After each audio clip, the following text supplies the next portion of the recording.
All right. Well, today's presentation is going to proceed as follows. I'm going to give a presentation that goes into quite a bit of detail about the overall situation, academically, extracurricularly, et cetera, of YCA. That'll take about 35, maybe 40 minutes. After that, we're happy to be joined by two YCA alumni. Each of our alumni will have 10 or 15 minutes to share their experiences, their sort of motivations for applying, their experiences in the program, and what they're doing now.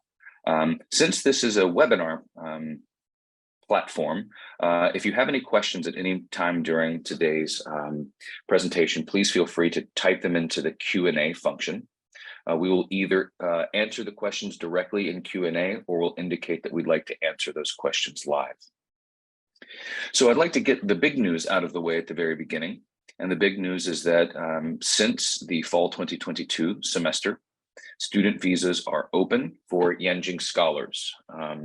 So that means that Yenching scholars can come to campus, and they are, we have about 30 international Yenching scholars with us currently, and we expect about another 50 to be able to join us before the end of the calendar year. So this is great, great news. It's been a long 2.5 years without the vast majority of our international scholars on campus. We're happy to announce that that long drought is over.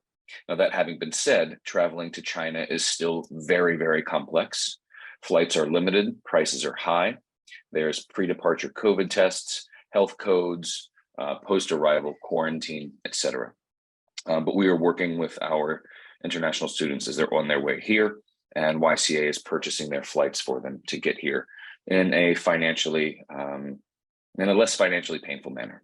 So with that good news having been said, let me go ahead and get started. Peking University is the finest institution of higher education in China. It was founded in 1898, as the Jingshi Daxuetang, part of a ultimately failed reform movement near the end of the final imperial dynasty in Chinese history, the Qing Dynasty. However, even though it was failed, one of the lasting legacies was the precursor to Peking University. You can see a bird's eye view of our campus on the right here. If you're familiar with Beijing, we're located in the northwest sector of the city, in between the tech hub Zhongguancun to the north, to our south, and to the west is the sort of center of college student life in Beijing, the Wudaokou neighborhood. Some more shots of PKU's lovely campus. Right now is the autumn in Beijing, which unfortunately tends to be the shortest of all the seasons, but it's also the loveliest in my opinion. I'd like to point your attention to Weiming Lake down in the bottom left. This is one of the most scenic and definitely the most photographed location on campus. Jingyan Courtyard is where the Yenching Academy has our administration building, our teaching building, as well as our large multimedia lecture hall and sort of large event spaces. It is a very historically and culturally significant portion of Peking University's campus. When it was originally built in 1926 to 1927, it was the core of the campus of a previous university, Yenching University. Although we share the same buildings and at least one of the same words in our name, it's important to emphasize that Yenching University was not connected to Peking University when it was active from 1916 to 1952.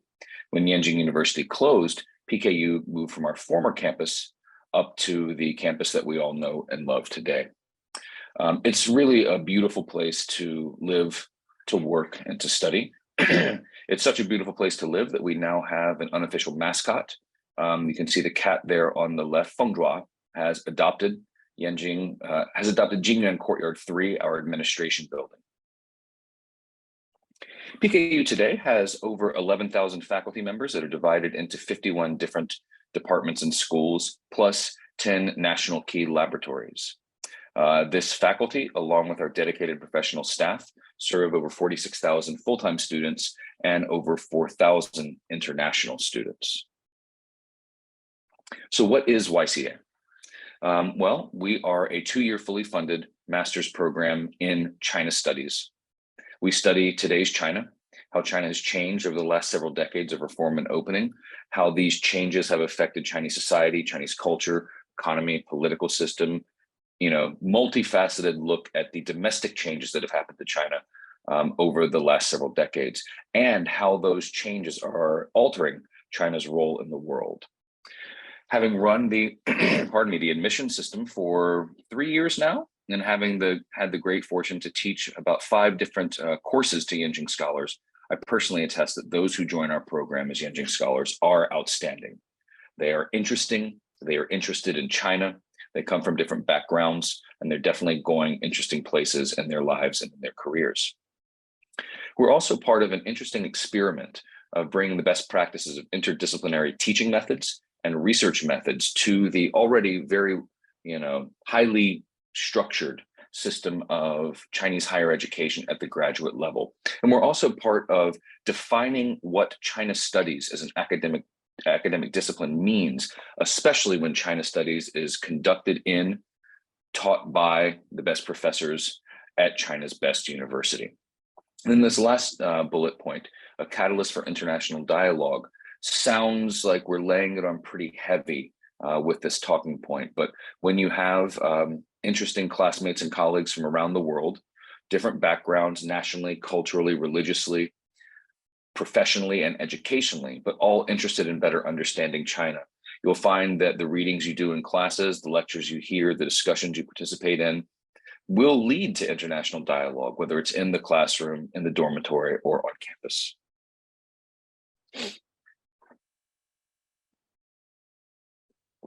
Okay, we are a sort of residential program. What that means is all first-year Yenching scholars are required to live together on campus in the Yenching Academy House. This is a dormitory reserved for Yenching scholars that has been nicely renovated. For international scholars, that means, you can be off campus in Beijing for your second year, and you can receive a housing stipend for your second year. For scholars from the Chinese mainland and Hong Kong, Macau, and Taiwan, however, they are required to live on campus in the dormitory for both years. The language of instruction and administration at YCA is English. No prior proficiency in Chinese language is required for admission. That having been said, since we're a China Studies Master's program that's highly competitive and fully funded, if you have Chinese language proficiency or academic engagement or training and related to China Studies, please emphasize that in your application. It could be a competitive advantage. So we encourage our students to get outside of the YCA bubble, so to speak, not just socially, but also academically. We encourage students to take classes taught in other departments and schools around the university. Now, for most international students, that's going to mean English taught courses. But if you have a high level of proficiency or you're a native speaker, we do encourage you to take content courses taught in Chinese. A fascinating opportunity, but also a very big challenge. Let's talk funding. So the Yenching Fellowship includes full tuition payment. It includes for year 1, accommodation in the Yenching Academy House. For year 2, if you are an international scholar, you can get 3,000 renminbi a month to live off campus. That's sufficient for a single room, a private room in a shared apartment. But considering Beijing's rents, that's not really going to be enough for a individual solo apartment for you. So monthly stipend for living expenses of 3,000 renminbi per month. That's going to be about $650, $700 a month. We pay for round trip travel from your home base to and from Beijing in your first year. And then you have a basic medical insurance. It's a specific health insurance plan designed for international students living and studying in China. This is a very big investment, and we make not only in individual Yenching scholars, but in the entire program. When you take into account, we have about 120 students per year, and we have 2 years of students in the program at any given time. So, although you should think about this as a 2-year fully funded master's program, you should know that we have an academic performance review at the end of your first year, and it's in the first year that you take all of your coursework. We have some very clear performance standards that are laid out at the beginning of the program, like making sure you complete the minimum required course credits, maintaining a certain minimum GPA, not failing any of your core required courses, not seriously violating the regulations of YCA, PKU, or the laws of the People's Republic. And if you meet those standards, you apply for the second year funding and you will receive it. We have other funding opportunities as well.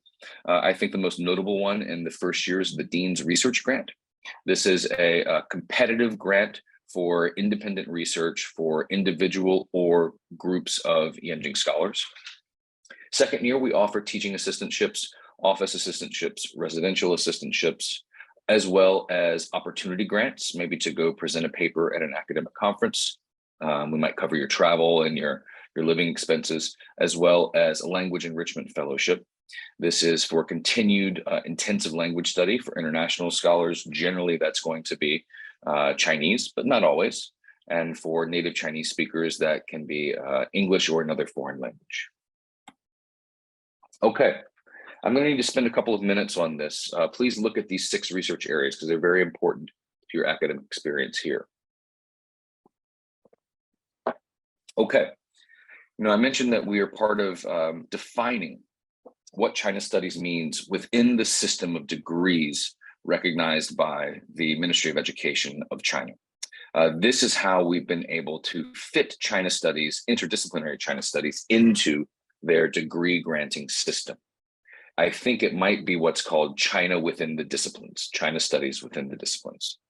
So these 6 research areas, you can see them here, are important to your academic experience in 3 main ways. First, at the application stage, you choose one of these research areas in which to conduct your master's thesis research when you apply to the program.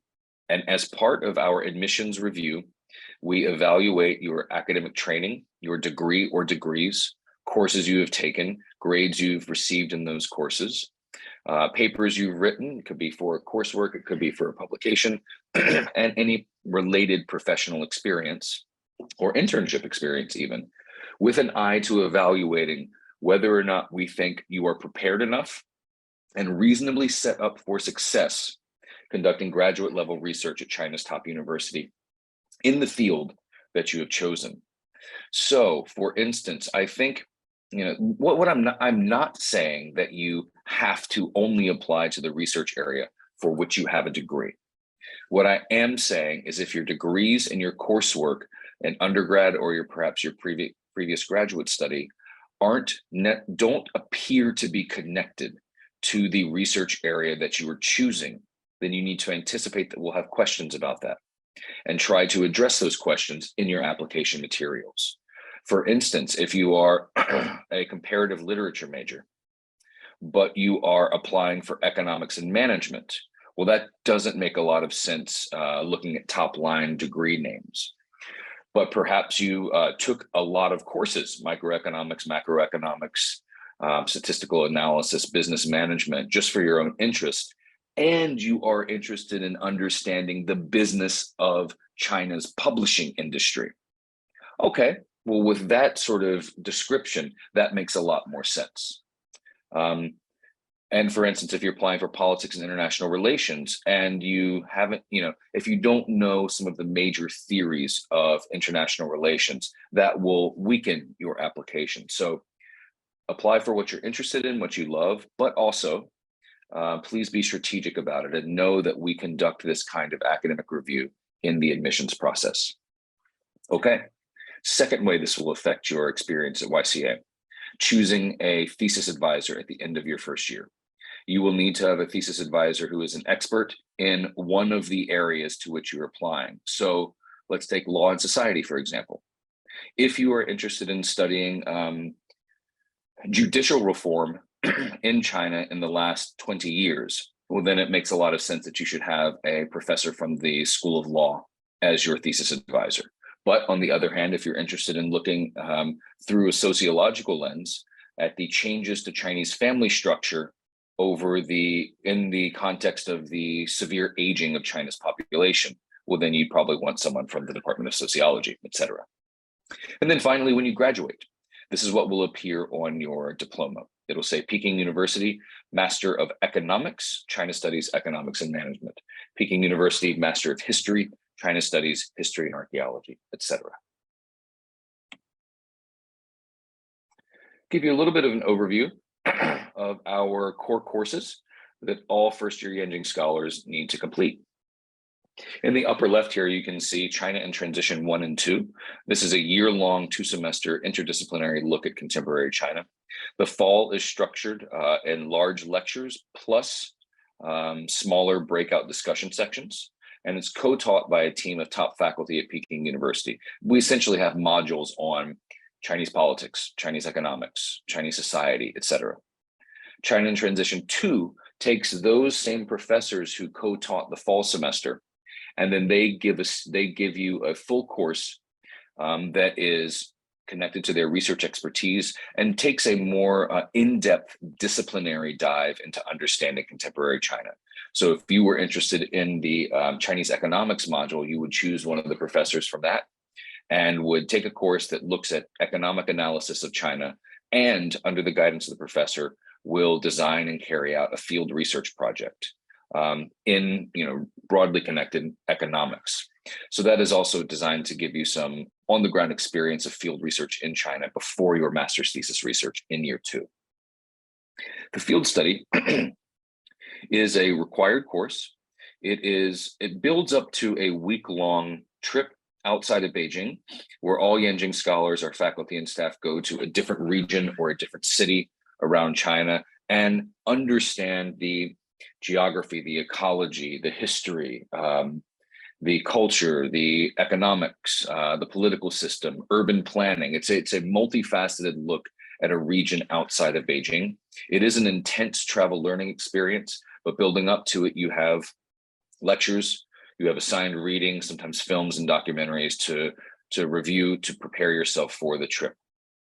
For the first few years, we took students to Xi'an in Shanxi province in sort of northwestern China. For the last several years, we've been taking students to Chengdu in Sichuan province and some areas just outside of Chongqing municipality in southwestern China.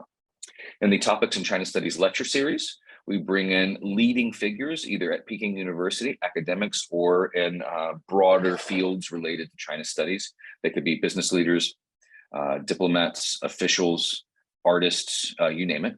And they come in and give a lecture about their research or about their experience in their career to give you a more multifaceted understanding of what can be done, what can be explored, what career paths can be available within the field broadly defined as China studies.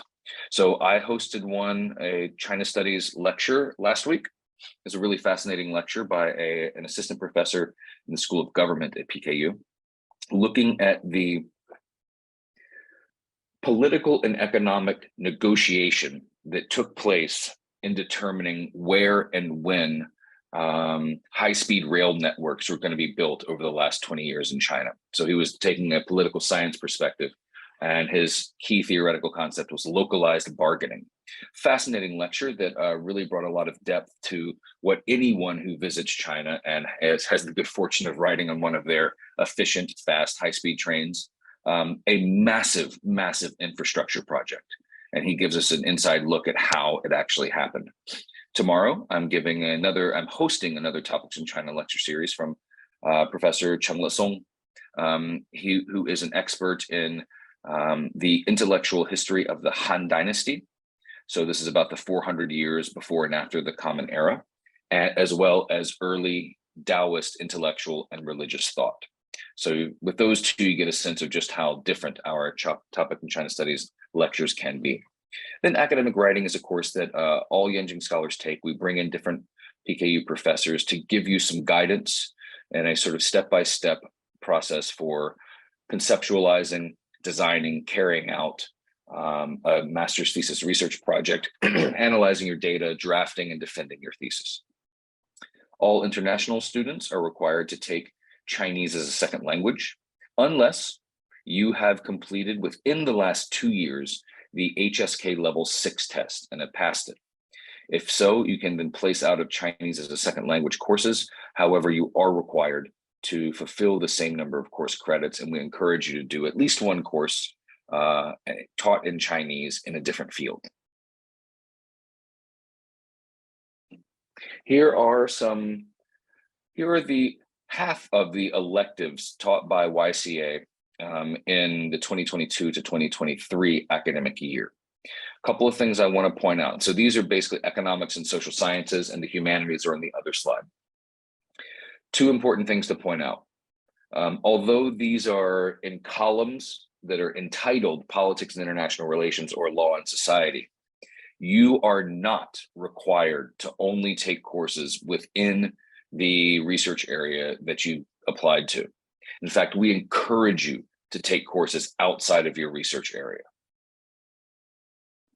Here you can see the humanities broadly defined. I am teaching two courses in history and archaeology, the history of the field, sinology and China studies from a global perspective, and modern Chinese history will be in the spring. This is a seminar that is should be on a retrospective of the works of the late great Yale professor Jonathan D. Spence and his unique way of narrating the history of late imperial and modern China. One of the unique parts of our academic structure is our advisor system. So you can see the departments and schools where 140 academic advisors are drawn from around the university. Most Yenching scholars will have two different advisors in their time here. The first year, the faculty advisor is there to essentially introduce you to the faculty community and academic life at Peking University. He or she will get to know your developing research interests, will counsel you on which courses you should take, both at YCA and other departments and schools. And even if this faculty member doesn't end up being an expert in the field or fields that you want to focus on, they will know who is. And one key role they play is introducing you to other faculty members who perhaps can mentor you in more direct ways. At the end of your first year, in conjunction with submitting your formal thesis proposal, you will determine your second year thesis advisor. Now, it's occasionally happens that first year faculty advisors become second year thesis advisors, and that's wonderful when it happens. We, however, don't require it. Okay, here you can see some of the scenes from our fall field study in Chengdu and Chongqing. I want to emphasize, yes, so we're going to Chengdu, you're going to eat spicy Sichuan cuisine. Of course, we have to take you to the pandas, but that's not what it's all about. We also take you to the Sanxingdui archaeological excavation site. Normal tourists go to the museum, and we will go to the museum. But because we are the Yenching Academy of Peking University, we actually go to the excavation site that is currently being excavated by a team of top archaeologists at PKU, among other top schools in China. Amazing access that you just don't get any other way.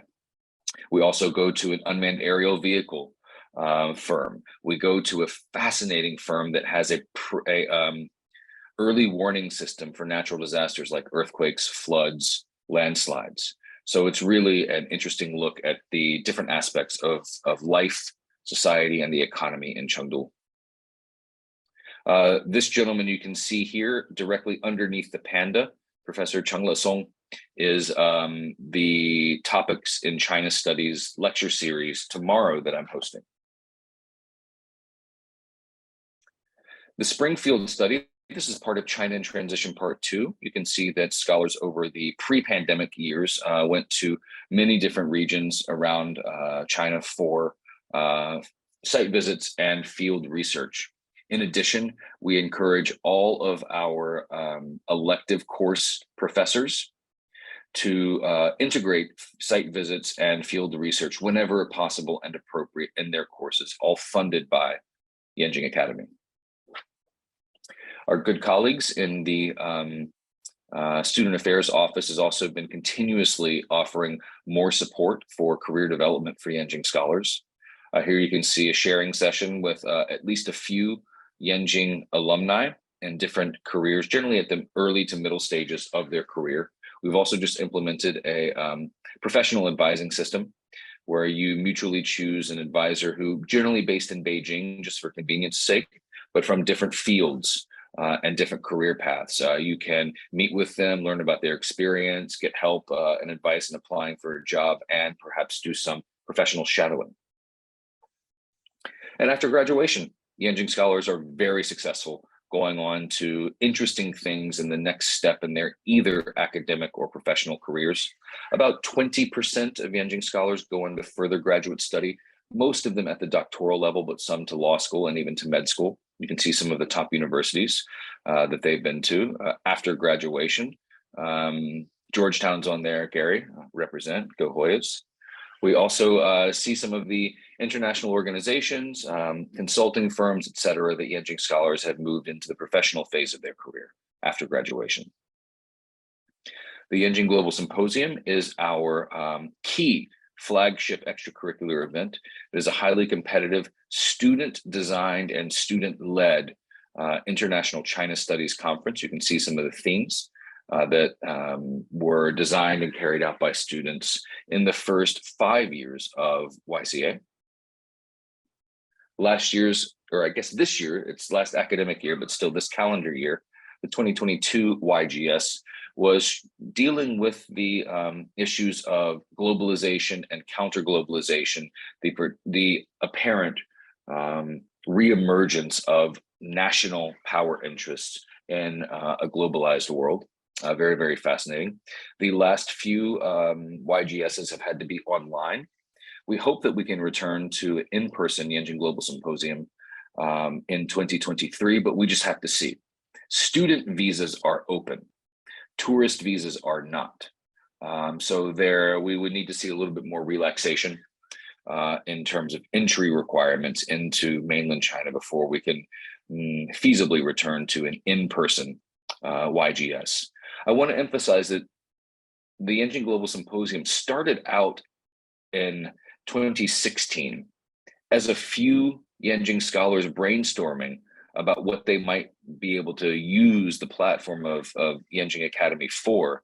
They came up with this concept. They came to the administration with a plan, negotiations back and forth, and YGS was born, and now it's become a real treasured institution at the Yenching Academy. A little bit of stats about Yenching scholars. So over the first 8 cohorts of Yenching scholars, we've had just under 860 join us from 84 different countries and regions around the world. Here you can see a very, very top line bird's eye view of our regional distribution for Yenching scholars. Obviously, you know, we have more work to do to increase enrollments from Africa and from Latin America. We're aware of that and we're working hard on it. Still, we are a highly diverse, multicultural student body.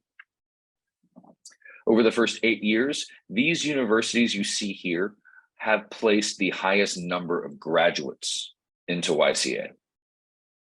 So we've got Harvard, we've got Stanford, Princeton, Yale, looking at these sort of North American universities, Columbia as well. Most Yenching scholars, highest degree attained is a bachelor's degree, although a significant number have already 1 or more postgraduate degrees. That's generally going to be another MA or MSc, but some also have law degrees before joining the program. We welcome applicants both with a bachelor's degree or with previous postgraduate degrees. And then here you can see the breakdown of what the first 8 cohorts of Yenching scholars have chosen for their research areas. You know, obviously, politics and international relations and economics and management are by far the most popular. I want to emphasize 2 things, however. This is not planned, this distribution you see here. We don't have a quota system. We don't have a target for how many from which area. Obviously, I would like more students in the humanities. Since I am trained as an historian, I would love to see more historians join the program, but that's okay. What this represents is, in any given year, the research area chosen by the most talented, the most competitive applicants. In 2022, we have 111 scholars from 27 different countries and regions. You can see the regional and national breakdown there. And from 2022's cohort, we had scholars from 96 different universities. And these are the universities that place the highest number of graduates in our program in 2022. So the students who have either arrived on campus or in the process of getting here this fall. Okay, My final section is on applications. So what are we looking for? We're a highly competitive funded graduate program at China's top university. We expect academic excellence from our students when they're here, and we look for academic excellence in their materials. So a very, very strong academic record is more or less a prerequisite. But that's not all we're looking for. We are also interested in understanding who you are outside of the classroom.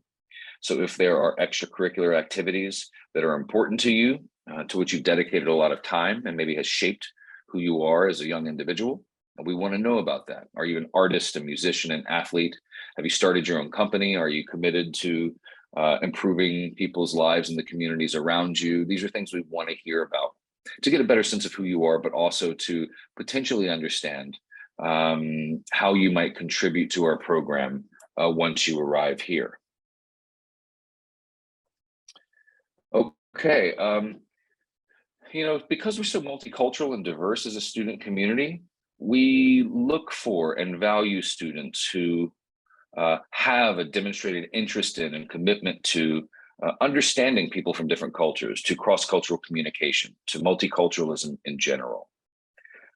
We also appreciate applicants who have a demonstrated interest in better understanding China, academically studying China.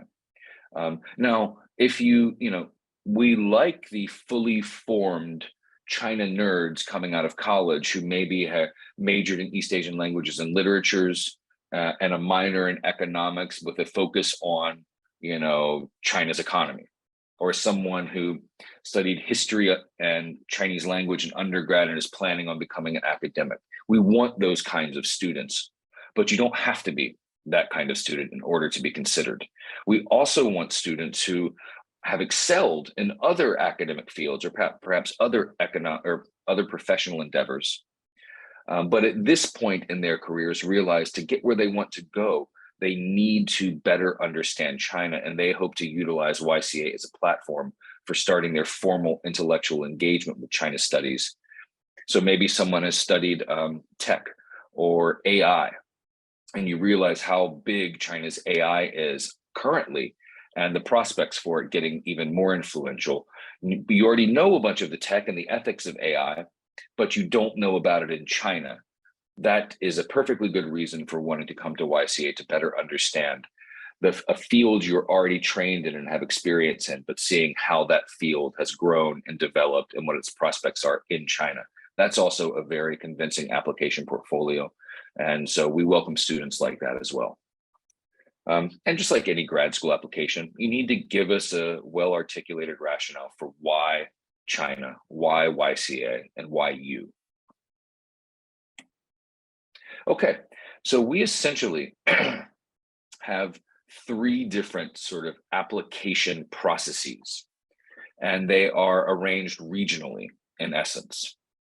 International students, applicants from the regions of Hong Kong, Macau, and Taiwan, and applicants from mainland China, PRC citizens from mainland China. PRC citizens from mainland China are currently only able to apply through what's known as Tuimian, the exemption from the National Postgraduate Entrance Examination. What that means is you must be attending your bachelor's degree at a Chinese university, and through your performance, your Paiming or ranking, your GPA, and reviews by the faculty in the school or department where you're studying, qualify for direct application to graduate school without taking the Tongkao.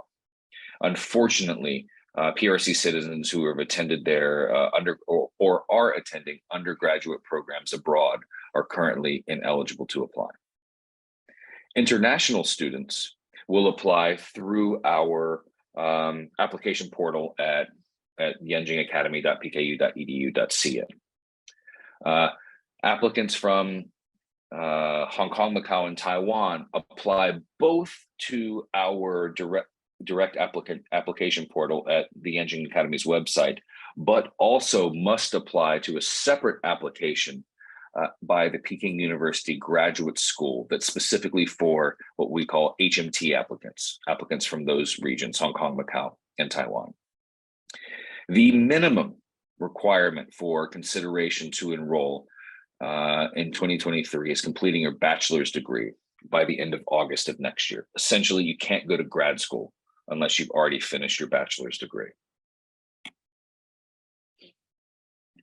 Okay, application information for international candidates. And then I'll tell you some of the changes, the slight alterations for HMT applicants.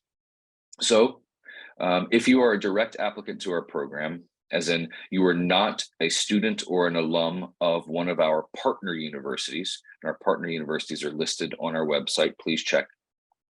So if you are a direct applicant, the application window closes on November 27th, 2022, Beijing time, noon. Please be aware of the time differences. You'll apply online, fill out the online application form at yenchingacademy.netapply.cn.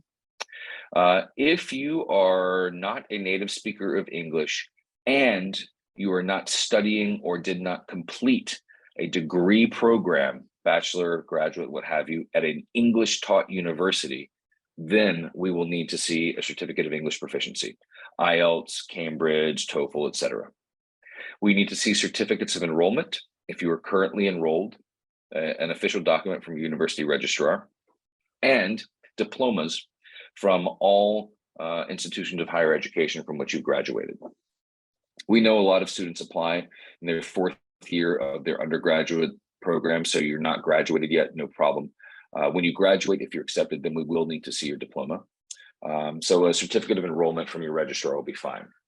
We need official transcripts from all bachelor's and or postgraduate degree programs that you've attended.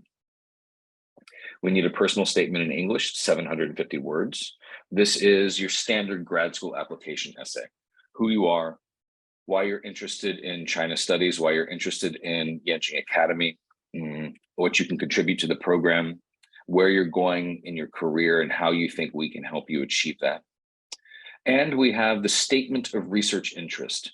It's maximum 1,500 words, excluding citations. This is essentially your academic or research-focused introduction to the faculty of Yenching Academy at PKU. So we used to call this the research proposal, but we found that to be a little bit too restrictive. And not everyone has a 100% certain idea of what they want to study when they arrive at YCA for their master's degree, and that's okay. So we changed the name, made it a little bit longer to give you a little bit more leeway, a little bit more freedom to tell us who you hope to be as a young academic and as a young scholar. This statement of research interest, however, still is a formal piece of academic writing. You should include references to the relevant bodies of academic literature with which your proposed research project will engage, hence the hint, excluding citations, but you definitely should, anytime you're applying to a graduate school and you're talking about your research interest, you should certainly do so in reference to the key parts of the academic literature that you want to study and engage with. It can be about more than one, potential topic, but be careful with that. 1 or 2 is okay. It can be a general direction, that's fine. But if you talk about 5 or so different things, then you're in danger of spreading yourself too thin and not being able to show enough depth of engagement and understanding of any one of those. So I would recommend focusing on one general direction. We need your resume or CV, and we need 2 letters of recommendation. Very importantly, these must be academic references, and they must be from associate professors, full professors, or higher. This is the standard for top graduate schools in China. Unfortunately, assistant professors do not qualify. If you have an assistant professor, an internship supervisor, etc., someone who's interested and can write a good letter for you, we're happy to look at it and we will review it, but it can't replace these letters of recommendation. Okay, those are the application requirements for international applicants. Now for applicants from Hong Kong, Macau, and Taiwan. Almost everything is the same, except 2 key differences. And these key differences are because we are matching up our application requirements from applicants from these regions with the PKU graduate school's application requirements, just so you don't have to prepare different documents. So Certificate of English Proficiency, there's a distinction here. If you have graduated from a university or graduate school that was taught in English, we then take your diploma from that university or graduate program as documentary proof that your English level is sufficient to join us and study with us in English. If you are still enrolled and have not graduated, then you will need to submit one of the English proficiency test scores, IELTS, TOEFL, Cambridge. This is aligned with PKU graduate school requirements. And then the other change, the letters of recommendation. They still must be academic and they still must be from associate professors, full professors, or higher. But also, they must be from professors teaching in the field to which you're applying. So if you are applying to law and society, you can't have an economist write it for you. You need to have a professor from a law school or a sociologist write one of the letters for you. Those are the two differences in application requirements.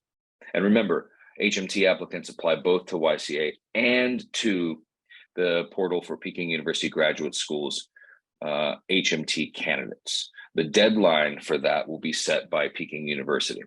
If this fits your profile, please, please, please go to our website and read details about the PKU application requirement. Failure to submit the PKU application disqualifies you from consideration. Okay, that's all I have for you right now. I really appreciate your attention and your patience. If you have any questions, reach out to us at YCA admissions at PKU, YCA-admissions at pku.edu.cn. Go to our website, yenching.pku.edu.cn for Chinese, yenchingacademy.pku.edu.cn for English, and do your research. Look at our program, look at our faculty, see how we structure the program, and most importantly, look at the profiles of current Yenching scholars.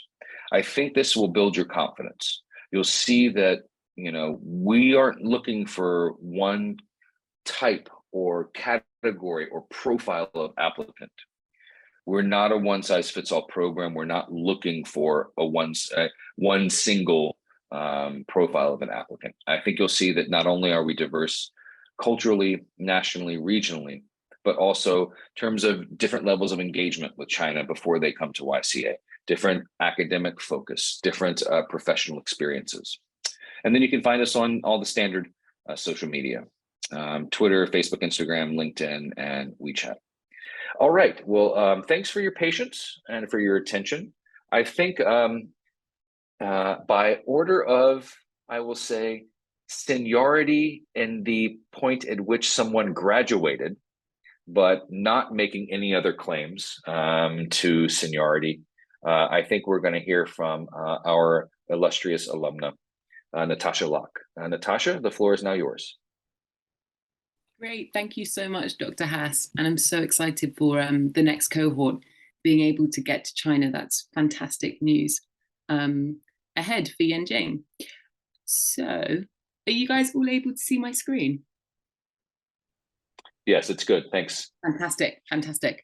So I'm Natasha Locke. As Brent said, I was a Yenching scholar from 2019 to 2021, and I'm from the UK. Prior to doing Yenching, I did my undergrad degree at the University of Exeter in the UK. And whilst I was at Exeter, I studied history, international relations, and Mandarin. During that undergrad degree, I actually spent a year abroad at Peking University, which definitely gave me a taste for life in Beijing and was a big reason as to why I applied to Yenching after graduating. I also did study abroad placements whilst I was doing my undergrad degree, which again, definitely gave me a feel for studying abroad and looking on into the future. After graduating from Exeter, I spent a year in China working. I was a high school teacher over in Suzhou in Jiangsu province, which is what they call the Venice of China, so a really beautiful area of China. And then I was down in Guangdong working for a manufacturing company down there. So all in all, I'd spent quite a lot of time in China before starting Yenching. But as Brent said earlier, this certainly isn't the case for all scholars coming into Yenching. Everyone's kind of got a different platform for which they've experienced or haven't experienced China. During YCA, I was doing a lot of freelance writing and other kind of teaching roles. So I was a teaching assistant at the university, which I did in my second year of the program, which was a really great experience. I was actually Dr. Haas's TA for one of his classes, and I was working for various other projects that were focused on China. There's loads to get involved in when you do get to China, anything from teaching. This is kind of a voluntary charity organization that helps girls in rural China, to think tanks like Think in China, which are organizing talks in Beijing and that kind of thing. And now post YCA, so like I said, I graduated in 2021. I was working for a political consultancy over in Taiwan, and now I'm back in London, and I'm starting a PhD at King's College London as of September. So yeah, I'm in the first month of that at the moment. Personal interests, anything involving adventure, trekking, so China was a great place to live, travel, languages, and yeah, definitely reading. So I founded a YCA book club that got us through COVID when we were on Zoom. So when I was in your position, this was probably back in 2018, and looking for master's programs, these were kind of the main things that motivated me to apply for YCA. I knew that I wanted to further my China experience. Like I said, I'd spent a few years in China beforehand and was very, very keen to be based in China. I saw from Yenching that I could join a like-minded, focused, and really importantly, diverse community of scholars, which really, you know, that was really interesting for me at that point in life. I wanted to gain a Chinese perspective of international relations. So I knew I wanted to do a master's in international relations and politics and focus on China. So I wanted to see what was being said in China itself about these kind of topics. And it was the highest regarded academic institution covering China and China studies. So when I was doing my research for masters in international relations with a focus on China, Yenching kept coming up. My experience as a Yenching scholar, well, I loved the interdisciplinary curriculum. So whilst I was focusing on IR and politics, there's, as Brent said earlier, a huge pool of different topics to focus on. And I really used this experience to delve into other things that I wouldn't have done at other master's programs, just because you wouldn't have the opportunity to pick subjects outside your discipline. So I had a look in my first year at archaeology, economics, and even things like Australian studies. I met so many amazing fellow scholars from all over the world, which really are friends for life. I'm off to Ireland this weekend to see some of them, which I'm really looking forward to. It's been incredible to see all the kind of friendships that have come from Yenching, and people all over the world still meeting up in exciting places. I was lucky to go on the field trips. So as Brent mentioned earlier, over to Chengdu and Chongqing, which was great fun, and living, of course, on the beautiful Peking University campus. And in Beijing, you've got kind of life in the fast pace if you choose to, but the campus is certainly more tranquil and gives you a bit more of a slow pace, Beijing. There were lots of fascinating research opportunities. I was looking at the growing domestic wine market in Beijing, from bottom-up perspectives, from the Belt and Road Initiative to art repatriation, the implication of the Black Death on the Yuan Dynasty, and the list goes on. And of course, you can't forget the delicious food in China too, from tianbings to hot pot to biang biang noodles. So my thesis at Beijing focused on old books, new authors, where I was revisiting collective memory in China.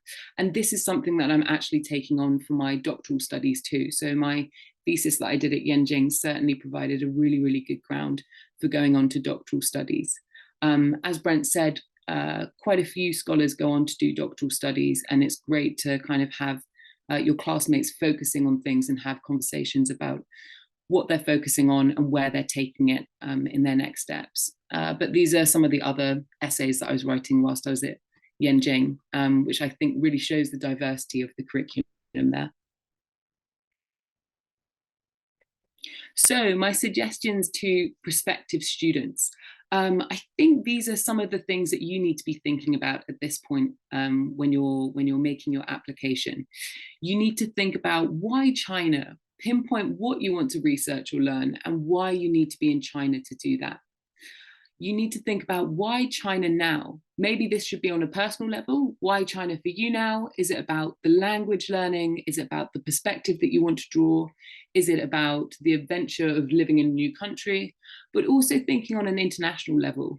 Why is a further understanding of China important for your future?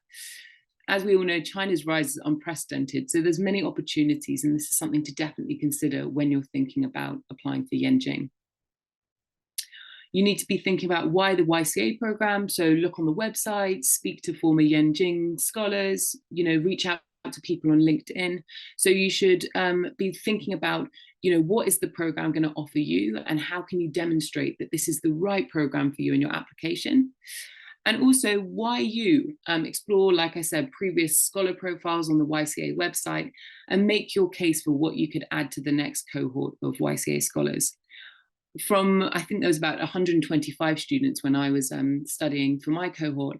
Everyone was so different. Everyone came from such a different background. Some people had done biology at Yale beforehand.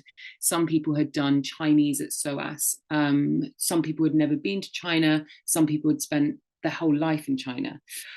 So everyone was incredibly different. What you need to pinpoint is your commitment to learning and doing a master's, your charisma. What are you going to bring to the table? Everyone's got something, special about them. So make sure you demonstrate that in your application.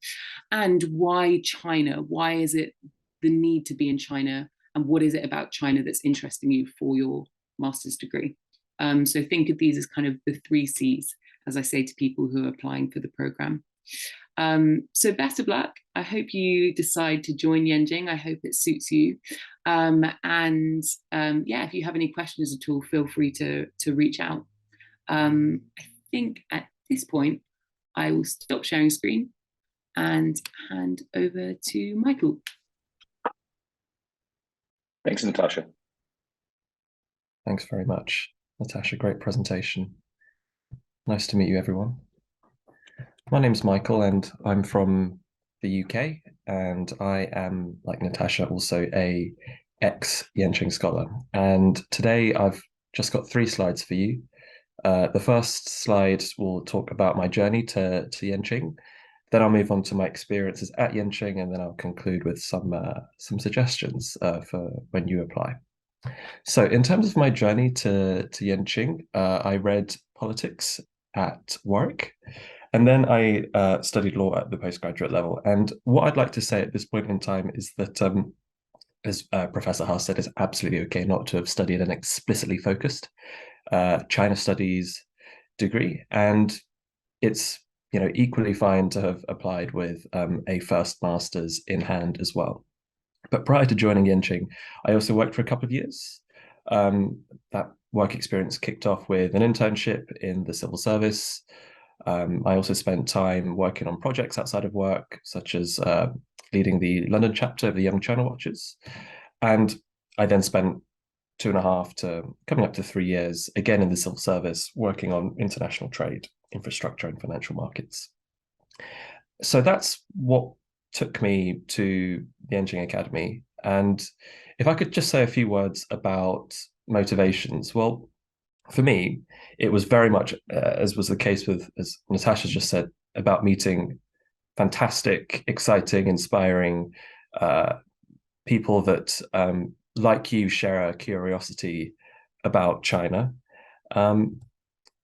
Equally, for me, the chance to take advantage of new research opportunities. For me, it was always about doing an extended piece of writing on law and the Belt and Road Initiative. That's something that I hope should sort of draw you to the Yenching program as well. There's also a sense of broadening horizons, being able to study something you may not have had the chance to study before, but may have had an interest in. And for me, that would have been commercial law, but from a Chinese perspective. There are some fantastic student projects to get involved in, and as Professor Haas mentioned earlier, for me, it was, one big draw was the Yenching Global Symposium, and two other interests that, I hear lots of fellow scholars talking about when I ask them, hey, what brings you to the academy, is of course travel and improving one's Mandarin. And at this point, what I'd like to highlight before I move on to my next slide is that this is my journey into YCA. Yours will invariably be different. So if what you're putting into your application doesn't correlate perfectly to what you're seeing here, that's absolutely fine. In fact, I think highlighting what makes you different from other applicants, and indeed the profile of Yenching scholars who have come before you, be that in terms of jobs you've done, studies you've taken, anything else, it's an edge. So don't forget that. Okay, let me talk about my experience at Yenching Academy. So in terms of the courses I was able to pick, that's a brief summary, ranging from law to China's financial system, touching on themes of global development, business, and international trade. So quite a medley of different things falling within the sort of broad bracket of law and economics. And as I've mentioned earlier, much of my time was gladly given to co-chairing the Yenching Global Symposium, where we, in the thick of the pandemic, we hosted a conference that touched upon themes of sharing a renewal together and recoupling East and West. I was also a teaching assistant to Professors Guo Li and Lai Huaxia. And for me, being able to work with preeminent thought leaders in their field to deliver classes, deliver their teaching to the next generation of Yenching scholars was a great chance to see and experience Yenching not as sort of a consumer of its content, but as a sort of co-creator, co-producer. And in terms of my thesis, I wrote my thesis on law on the Belt and Road, and my title was focused on the extraterritorial observance of Chinese and English laws on the Belt and Road Initiative, and I was supervised by one of my professors for whom I TA'd. Outside of the Yenching Academy, I had the latitude to do a whole host of other things, and this included spending a couple of months with the World Bank in their structured finance and guarantees team, representing the UK at the Youth G7 Summit, and taking on some extra research work at the University of Oxford. So in summary, you can expect a busy and diverse schedule if you come to Yenching Academy. Okay, time's almost up, so let me close now with some suggestions to think about when applying. I've got 4 suggestions. The first is thinking about how you can clearly articulate your research interest and impact. And as Professor Haas mentioned, this is going to be done primarily through your research proposal. But 2 key questions I'd encourage you to think about is, of course, what is the academic topic or debate to which you want to contribute, and how? And although it's the case that it doesn't need to be fully formed, not at all, if you do have ideas about how you can contribute to that debate, whether, for example, in the field of law, you want to look at online courts, as Professor Haas mentioned, or whether you want to use discourse analysis to sort of pick apart the perceptions and the responses to particular legal reforms in China, or whether it's a doctrinal or a textual analytical approach you want to take when you look at new Chinese laws that have been promulgated by the National People's Congress. How you contribute to that debate and expressing it as clearly as you can would be a huge plus. So I'd encourage you to think about that. The second question is thinking about and articulating why it's important to you and why it should matter to others. At the end of the day, what we're interested in as researchers is a personal decision. And if you can explain the genesis of your interest, I think it adds useful context. Show you understand the program. And having heard Professor Haas's detailed exposition of the program, you're in a great position to do that. And I think specifically 2 other questions I'd encourage you to think about when crafting your personal statement is, what are the knowledge and personal gaps you want to plug, and marrying that and matching that with what the program and curriculum offers, and how those 2 things, the program and the curriculum, enable you to plug those gaps. thinking about how you can contribute to the community and to life at the academy, as well as benefit from it yourself. The Yenching program, Yenching is more than a degree to be studied. How will you enrich the community and experiences of others? I think is a useful thing to dedicate at least a couple of lines to in your personal statement, if you're inclined to. For me, it was contributing by way of the Yenching Global Symposium, but it really doesn't have to be through that venue. I have classmates who set up language clubs, classmates who set up a club, weekly discussions on China, Latin American affairs, China, US affairs. So it can be anything at all. But showing that you're keen on contributing, I think, is useful. And my final piece of advice is envisioning life after Yenching, and specifically, saying a few words about what your ambitions are after you leave and how the Yenching experience would enable you to fulfill them or make full use of them. I think are, again, two final questions that will increase the competitiveness of your personal statement and application. That's it from me. Best of luck. And I'll hand the floor now back to Professor Haas. I would like to heartily thank Natasha and Michael for joining us again. Excellent job as always. Good luck in what you're doing, and we hope to see you as soon as possible in Beijing or elsewhere in the world. With that, we'll go ahead and call today's open information session closed. Thank you for your interest. Hope to see your applications, and best of luck to you. Thank you all very much. Natasha, Michael, take care. Bye.